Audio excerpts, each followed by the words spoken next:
Purple Door Studios. Is it possible to dream for others if they cannot dream for themselves? Is it possible that we dream for them? Well, we can test it, right? We can put imagination to the test. Exactly. Let's see if it works. That's exactly what we're doing on our podcast. Let's do it. It's called This Way or That.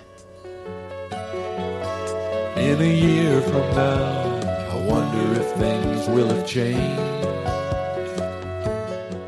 Andrianna, it's great to see you. Thanks for joining us on our first ever episode of This Way or That. Thank you for coming. It took me 3 seconds after we started talking to realize that you're the person I found interesting, and I would like to have you over. I saw some qualities or some, characteristics in you that I think maybe you're not aware of them. And the first impression I had from you was, who is this girl using our bathroom all the time? I mean, coming and going and coming and going. His building has a single stall restroom as opposed to the multi-stall women's restroom in my building, and they are connected. This is just actually closer to my room. Thank you for explaining. I was going to ask for some context. I'm like, why am I using his bathroom? Your labs are next to each other. They're down the hall from one another. And his building is a strange building inside of a building. That's true. I have windows that face the outside world, and I don't know if you do. Well, no, we don't have. That's something I'm jealous of. When I stepped in, I was like, well, oh my God, such a fancy office. Even though, Baltimore, actually, we like it. So It's true. I need that as a bumper sticker. Yeah. When I moved back to Baltimore and I saw that bumper sticker, I was like, I actually do. I think I'll stay here. So this is officially the first episode of our podcast. We haven't even picked a name for it. I'm so excited because I used to have a podcast. And after I came to the US 3 years and 12 days ago, I wanted to start a podcast. And here we go. It's happening. We're interested to know people's stories from different perspective. I believe that Earth is made of elements. Like every object around you just is made of something. Our psyche, our mind is also made of a prominent element, maybe more than one. They mostly came from our stories. I know about the effect of religion, culture, the genes that they pass from previous generations, but I'm interested in people's stories in a way that if I ask them, hey, how old are you, 30, 40, 50, whatever, during your lifetime, what is the most prominent element that you think as a person, that thing is always with you, going through ups and downs and living, that thing hasn't changed. Wherever you go, whatever stories that, you've been through, can I ask what is the element? I have always had an extremely strong sense of self. And I think actually that started when my mom would send me to Cyprus for the summers to spend time with my grandparents. So I would do the transatlantic flight by myself from ages 7 onward. And so I was extremely used to navigating airports, talking to strangers, telling them about my life, learning about theirs. And you were 7? Yeah. From 7 years old to, I guess, 15 was probably the last time I did that one. And when I was younger, they had a flight attendant escort me. Of course, yeah. Were you scared? Yeah, I think on the first one, yes. How did your mom prepare you for that? Obviously, you didn't just get on the plane by yourself and then had your sense of self. You were already confident. It's true. She trusted you to be able to handle it. She was a single mother who had me on her own intentionally. She went to a sperm bank. She researched donors. She picked a donor. She had me. She had a plan. She executed it.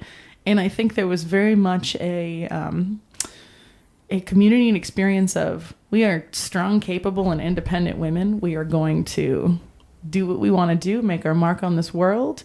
The best thing that you can do is be yourself and true to it and figure out how to bring that light and energy. And thankfully, that sense of independence meant that I have a bit of an unusual educational story. I actually dropped out of high school because I'd already gotten into college a bit early when I was 15. I moved across the country to LA to go to undergraduate when I was 16.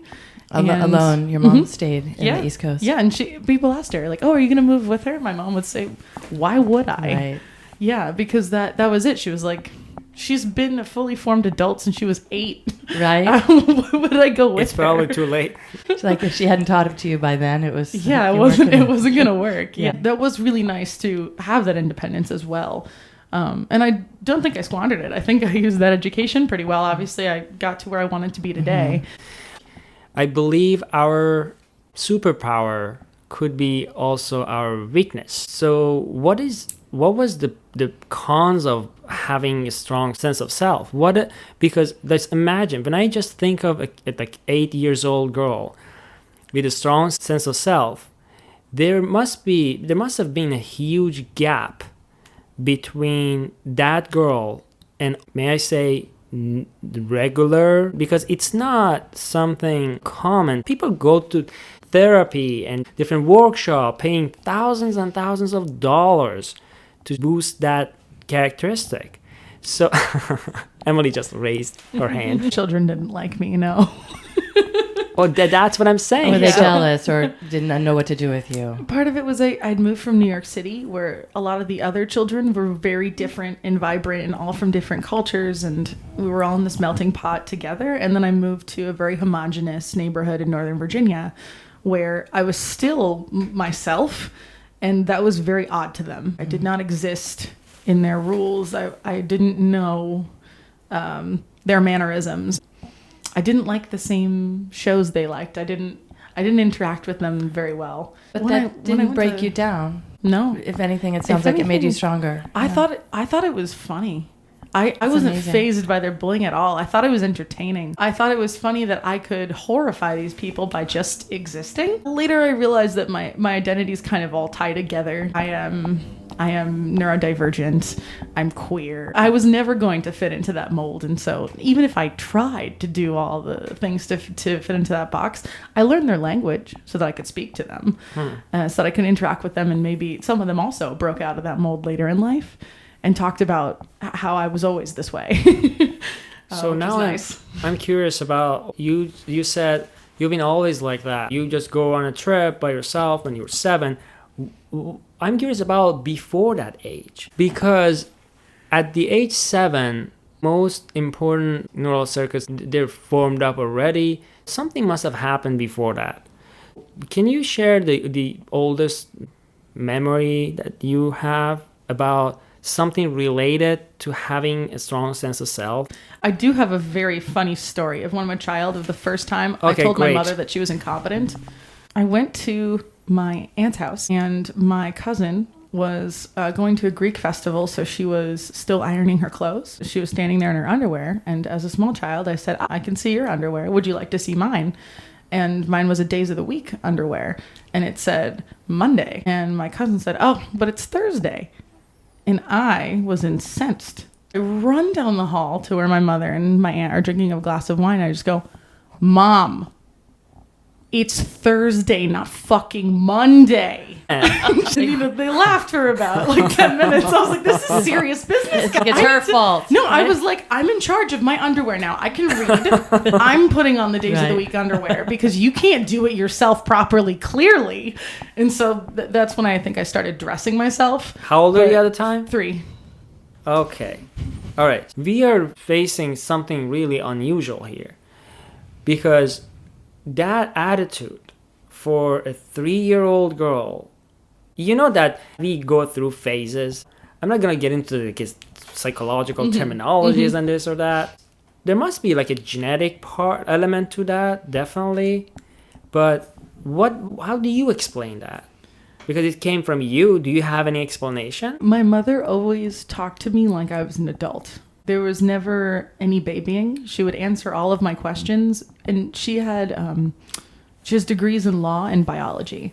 Anything I wanted to know about the human body, she would answer me directly. I already at 3 years old knew that my biological father was a sperm donor. I understood what that meant.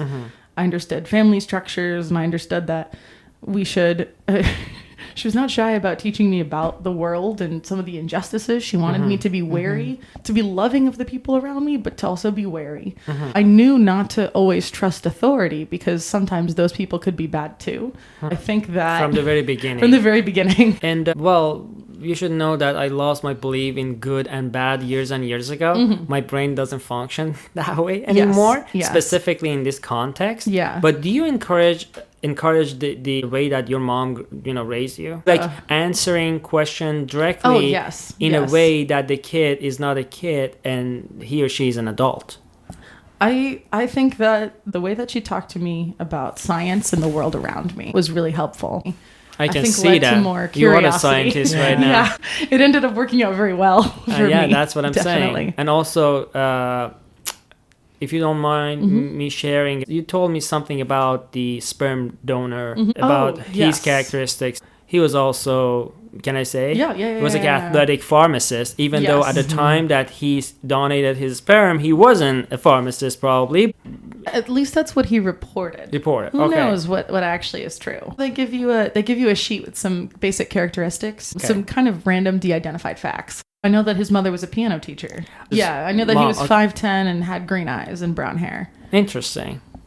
So it's a little bit irrelevant to this conversation, but were there moments that you were curious to know more about him?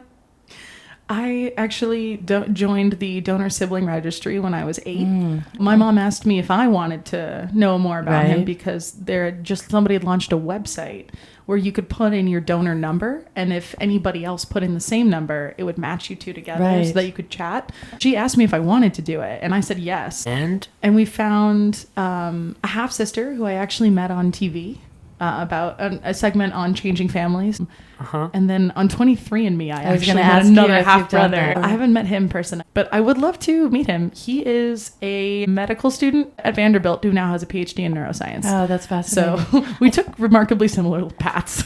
So now I'm curious. Well, I was thinking, how much of your curiosity as a gonna-be scientist, how much of curiosity came from the story of a kid that always had this unanswered question about the dad figure that never was answered? So that curiosity stayed in you. Don't you think that could be a source that you kind of subliminate to other, you know what I'm saying? Have you thought about it? Yeah.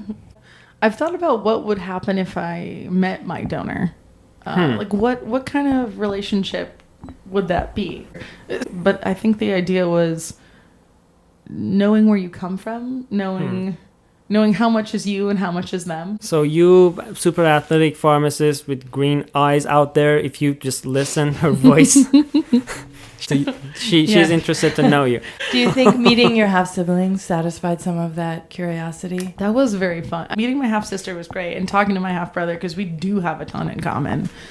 Back to the most prominent element that you mentioned hasn't changed during decades, which is your strong sense of self. And yeah, it makes sense when someone has that from a very young age. You felt obviously different, not specific in a good way. Maybe it just made communication with other kids around you more difficult. And we're not gonna talk about the pros of having this because it's just amazing. So we're gonna talk about the Hear about the cons. Yeah. I have some in mind. So if you want to just go to the second part of our conversation here, tell me, for someone like you with your story and background, at this moment, what is the biggest challenge that you're dealing with? I can rephrase that question. What is your biggest fear? To me, it's the same. To me, is the challenge that I have most likely came from the biggest fear of mine that, somehow got instilled in my depth.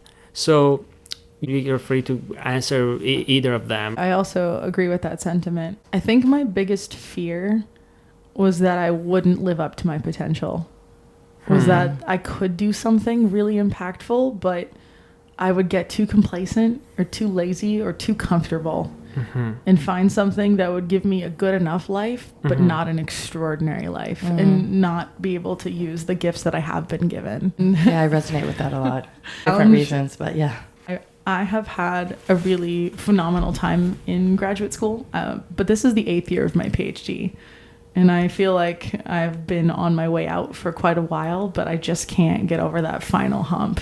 I feel like I've been, swimming in stagnant waters for a while, and part of that is because it is comfortable. There's not a ton that other people can do. It just has to be me working on some things uphill and involving some collaborators as well. But between like health problems and personal setbacks, I feel like it's something that will happen eventually. It's definitely something worthy. It's still worthwhile. I'm making progress on it, but... So how much do you think does that fear affect your moments? Because having a joyful life is also relative. I thought about it a lot. The apple I eat right now, is there any other way that I can enjoy it more? Whatever activity I do, is there any way that I do them and I enjoy them more? So our fears must affect the quality of our mindset. Of the that enjoyment. The power that we can enjoy an activity, the way that we connect to that activity or to the environment. Our fear definitely have some sort of destructive effect on that. I mean, if I ask you that based on the biggest fear that you just shared, that, what if I cannot fulfill my potential, and which means my life hasn't been worth living, in what scene in your imagination you fulfill all of them, all potential? What is it? I think it's probably something closer to figuring out the cure to a disease. I think it's something in the realm of being a part of something that positively impacts people's lives, and knowing that I did that I was there. That's beautiful. And that's why I do the research that I do. I love being a small cog in that machine.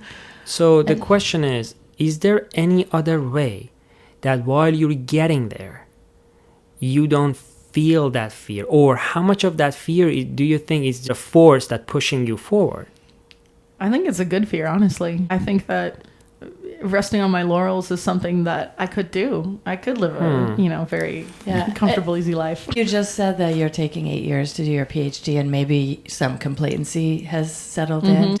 Is there a way that you can reframe what you're doing, that you actually are right now starting to fulfill that dream of coming up with a cure? How can you make the current moment more joyful and more part of your path to your dream? And the truth is, the last obstacle standing in my way is actually the paper that describes the research that I've been doing that has been positively affecting people. So it is, something I've spent years on it. I love it. Wow. I really care about it. Yeah. I want to get it done. Oh my God. It's just an uphill slog. Yeah, How close are you? We're done with the raw data. We're now doing analysis. Well, yeah. So I'd say it's that's still a couple months out. Wow, that's close. Yeah, that's so close. It's closer than it's been. Definitely, yeah. It's almost there. Well, do you predict after you have that paper published that fear will be gone?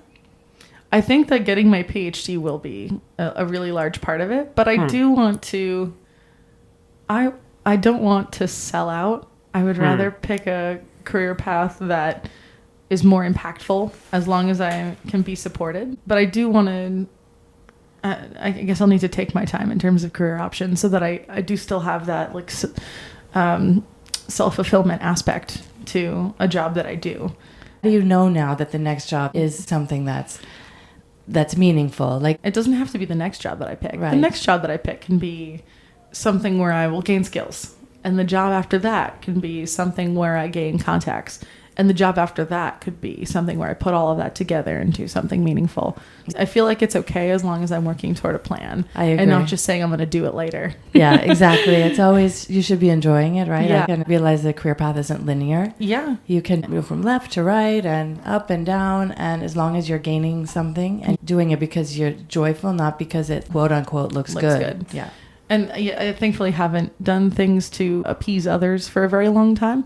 But I also don't shy away from wanting resources so that I may support myself and my family. All right, so Andrianna, for the last part of our conversation, our plan was to ask our guest to change something, and there's going to be a follow-up interview to see if that issue resolved.